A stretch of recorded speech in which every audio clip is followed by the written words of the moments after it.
Hello friends, welcome.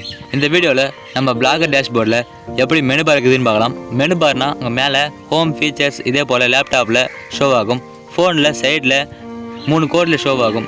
இது போல் எப்படி இருக்குதுன்னு பார்க்கலாம். ஃபஸ்ட்டு நம்ம இந்த மெனு பார் அப்படின்னா என்னென்னு பார்த்துடலாம். நம்ம யூடியூப்பில் நம்ம போட்ட வீடியோலாம் ப்ளேலிஸ்ட் அப்படின்ற செக்ஷனில் நம்ம ஆர்டராக வச்சுருப்போம். அதே போல் தான் வெப்சைட்டில் நீங்கள் போட்ட போஸ்ட்லாம் ஆர்டராக வைக்கிறதுக்கு இந்த மெனு பார் தேவைப்படுது. இந்த மெனு பார் வச்சா மட்டும் தான் உங்கள் வெப்சைட் பார்க்க லுக்காக ஸ்டைலாக தெரியும். அதனால் இந்த மெனு பாரை நீங்கள் கட்டாயம் உங்கள் வெப்சைட்டில் வச்சு ஆகணும்.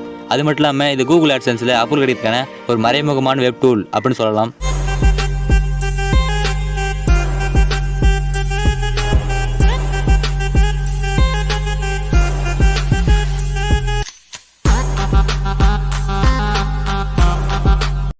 ஃப்ரெண்ட்ஸ், நீங்கள் உங்கள் பிளாகர் வெப்சைட்டில் மெனு பார் ஆட் பண்ணுறதுக்கு முன்னாடி உங்கள் பிளாகருக்கு ஒரு ஃப்ரீ டெம்ப்ளேட்டை ஆட் பண்ணிக்கோங்க. ஏன்னா நீங்கள் அந்த ஆட் பண்ணுற டெம்ப்ளேட்லாம் இது போல் ஆப்ஷன்லாம் இருக்கும். இப்போ நான் ஒரு சில டெம்ப்ளேட்டை டெவலப் பண்ணுறேன், லிங்கை கீழே கொடுத்துக்கிறேன். அதில் போய் நீங்கள் இந்த டெம்ப்ளேட்டை டெவலப் பண்ணிக்கங்க. நான் யூஸ் பண்ண டெம்ப்ளேட் டெவலப் பண்ணுறீங்கன்னா அதுக்கான லிங்க் கீழே தரேன், போய் நீங்கள் டெவலப் பண்ணிக்கோங்க. இந்த ஜி நியூஸ் அந்த டெம்ப்ளேட் தான். இப்போ அதுக்கான டவுன்லோட் லிங்க் நான் கீழே கொடுத்துக்கிறேன், போய் நீங்கள் டெவலப் பண்ணிக்கோங்க. டவுன்லோட் பண்ணி ஆட் பண்ணதுக்கு அப்புறமா இப்போ உங்களோட பிளாகர் டேஷ்போர்டுக்கு போங்க. அங்கே லே அவுட் அந்த செக்ஷனில் போயிட்டிங்கன்னா உங்களுக்கு கீழே வாங்க, ஸ்க்ரோல் பண்ணி கீழே வந்தீங்கன்னா அங்கே ஹெட்டர் மெனு அப்படின்னு ஆப்ஷன் இருக்கும். இப்போ இந்த ஆப்ஷனில் போங்க. இங்கே லிங்க் லிஸ்ட் அதை நீங்கள் டச் பண்ணிங்கன்னா உங்களுக்கு இப்படி தான் வரும். இதில் இவங்க ஆட்டோமேட்டிக் கொடுத்துருப்பாங்க நிறைய. நாம் அதெல்லாம் அழிச்சிட்டு ஃப்ரெஷ்ஷாக ஒரு மெனு பார் எப்படி இருக்குதுன்னு பார்க்கலாம். இப்போ நான் ஃபுல்லாக அழிச்சிட்டேன். இந்த ஹோம் பேஜ் மட்டும் விட்டுட்டு மற்றெல்லாம் அழிச்சிட்டேன். இங்கே மேலே நியூ சைட் நேம்னு இருக்கும். இந்த நியூ சைட் நேமில் நீங்கள் புதுசாக இருக்க போகிற அந்த லேபிளை நீங்கள் என்ட்ரு பண்ணுங்கள். இப்போ நான் உதாரணத்துக்கு ட்ரிகனாமெட்ரி அப்படின்னு இதில் என்ட்ரு பண்ணுறேன். என்ட்ரு பண்ணதுக்கப்புறமா அது கீழே நியூ சைட் யூஆர்எல் இருக்கும். இப்போ உங்கள் சைட்டோட யூஆர்எல் இதில் ஆட் பண்ண தான் இருக்கும். இப்போ நம்ம ஆட் பண்ண அவசியம் இல்லை. இப்போ இந்த ட்ரிகனாமெட்ரி எழுதுக்கப்புறமா இங்கே ஆட் லிங்க் கொடுத்து நான் ஆட் பண்ணிக்கிறேன்.